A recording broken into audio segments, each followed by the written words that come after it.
کیا بیعت ضروری ہے؟ جی بہت ضروری ہے، اللہ اور اس کے رسول کی بیعت یا خلیفہ وقت کی بیعت.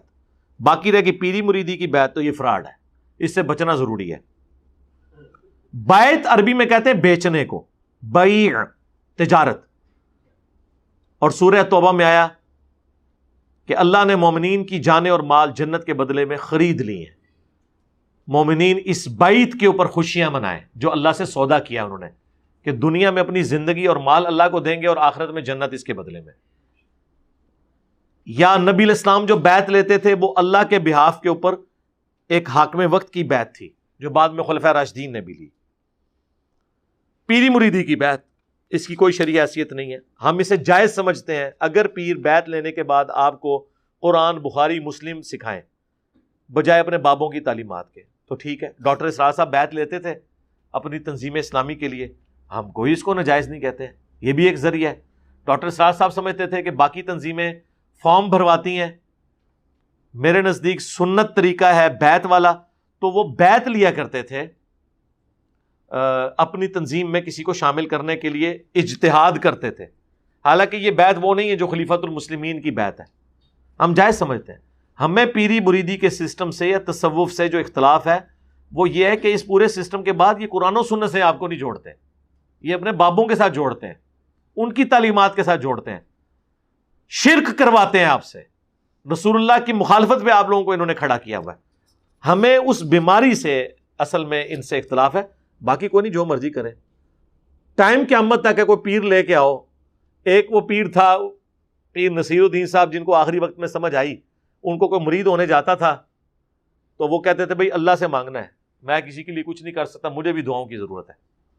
ٹھیک ہے، لیکن انہی کے بیٹوں نے انہی کے نام کے اوپر جس قسم کا شرک کھڑا کیا ہے وہ آپ لوگوں کے سامنے ہے. یہ پریکٹیکل مثال ہے اس ماڈرن دور میں بھی کہ پرانے بزرگوں کے ساتھ بھی جو شرک لوگوں نے منسوب کیا ہے، عین ممکن ہے کہ وہ خود توحید کی بات کرتے رہے ہوں. ویسے ہمارے نزدیک تو میجارٹی ان میں سے خود بھی یہی کچھ تھے، اللہ ماشاء اللہ. یہ بھی پیر نصیر الدین صاحب کو تو اب سمجھ آئی نا. پیر نصیر الدین صاحب خود جن کی اولادیں ہیں ان کی تو ساری تعلیمات شرکی ہیں.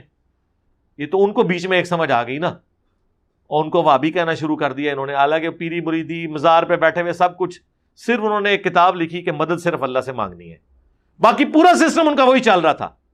ایک بات ہضم نہیں ہوئی ہے، کتابیں ان کے خلاف آئی ہیں کہ یہ کیکر کا درخت ہے جو ہمارے اہل سنت کے ہاں نکلا ہے جس کو کوئی پھل نہیں لگتا، اور کیا کیا نام ان کے رکھے.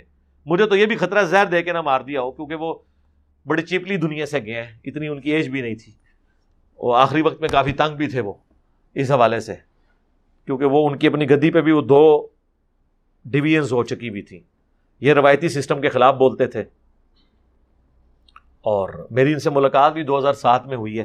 میری ہدایت کا سبب بننے والے چند لوگوں میں سے ایک پیر نصیر الدین صاحب بھی ہیں رحمہ اللہ تعالیٰ. اللہ تعالیٰ ان کی غلطیوں سے درگزر فرمائے، انہیں نیک کاموں کا اجر دے. انہوں نے مرنے سے پہلے ایک کتاب لکھی ہے پیری مریدی کی شرعی حیثیت، یہ آپ کو گولڈا شریف سے کتاب مل جائے گی.